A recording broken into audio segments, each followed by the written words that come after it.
every single success story that I've read about or seen in the movies, the guy has been either poor or had something really terrible happen in his life. So that begs the question, and I've been thinking about this a lot too. Is it harder for privileged people to succeed? Today is 24th June 2022. I've officially made 1 lakh rupees. All right, Shrey, what's your question, my friend?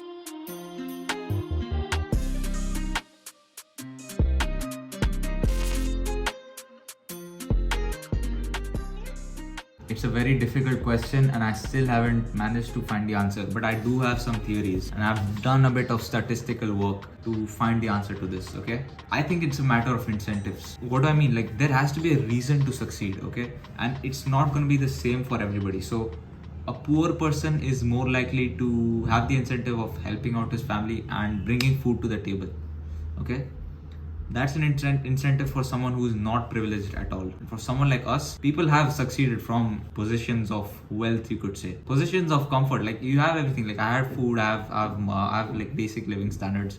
People have come out from that. Like people like Elon Musk. Okay, he wasn't proper poor in his childhood or whatever. His incentive might be, okay, I have a dream and I want to turn that reality into a dream. It's a privileged incentive. Okay, it's a matter of incentive. Like, poor people aren't going to think about their dreams and act accordingly. It's gonna be more of a different kind of incentive, but incentive nonetheless. So what happens when your life has been relatively comfortable? Nothing serious has happened to you, or you've had the ambition, you've had the desire to act out your ambition, but there are not enough incentives for you to do so. Okay, you want to be rich? Well, you already have everything. You have an iPhone, you have a nice laptop, you have a nice air-conditioned room. Why would you want to make money? What will you do with the money? Okay, it begs the, like, so many young guys, like including me for a while, I've been brainwashed.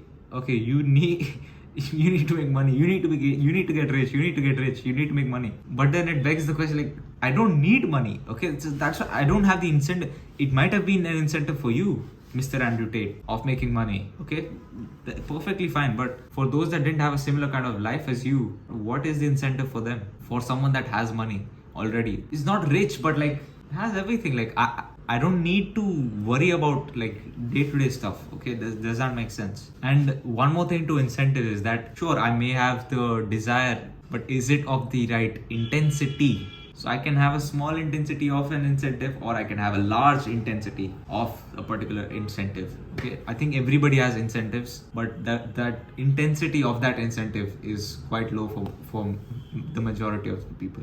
So I took a list of the top 200 billionaires right now in the world, and I found if they were either self-made or were they legacy billionaires, meaning their parents were billionaires as well, or were they born into wealth. 70% of billionaires in the world are self-made. That was kind of obvious. And 30% are legacy. Well, obvious. But what do I actually like conclude from this? I have an incentive to become successful. I have an incentive to become like famous, or it's a privileged incentive, but incentive nonetheless. How do I increase the intensity of that particular incentive? Think, boy, think. When does the intensity of your life increase?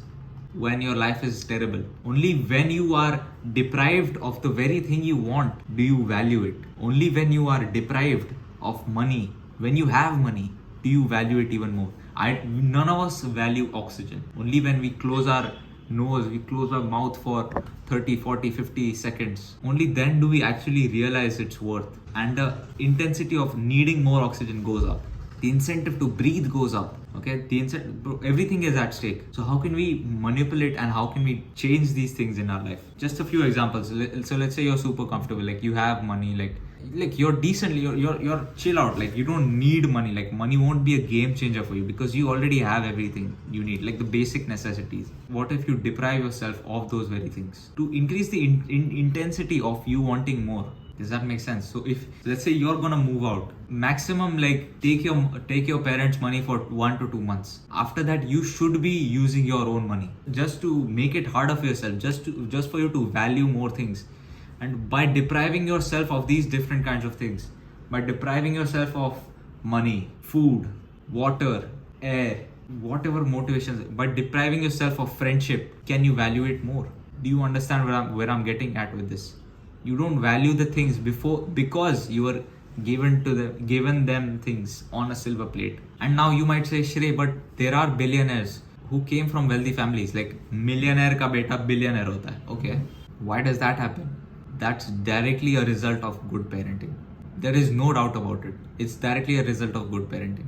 But if you're like everybody else with terrible parenting, with parentings that gave birth to children without a license, like parents these days they get married, give birth to children without licenses, man. So that's why like all the children are terrible these days. Anyways, when you are a child as a result of no license, you're gonna have problems, man. So you're already in the self-made category. So you don't need to worry about how did the millionaire's beta become a billionaire. Bro, that was good parenting, nothing else. Okay, if you don't have it, you don't need to worry about it. So yeah, this video is pretty short, man. So like you need to be able to find the right incentives to your particular goals, your ambitions. Find the right incentives. You already know your incentive most likely, but you need to think of ways to increase the intensity of that incentive. Force yourself to find a reason. It does not matter if you have to live in a shack or do a shitty job or work at a factory. Bro, I'm gonna do all.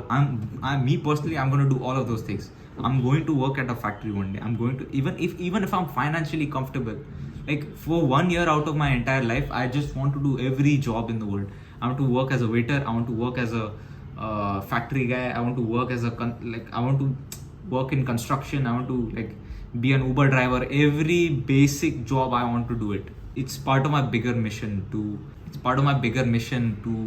help people find their way in life without a degree. I don't need to do it, but I just have a calling for that. So yeah, I'm not gonna do it anytime soon, but in the next 5 years, definitely 6 to 8 months are gonna go to me doing different jobs and documenting the journey and showing that you can like literally start from zero. You can move to a random city, like, and you can easily like be financially well off. So is it harder for privileged people to succeed? According to the statistics, yes. But is it harder to succeed in general, even if you're poor?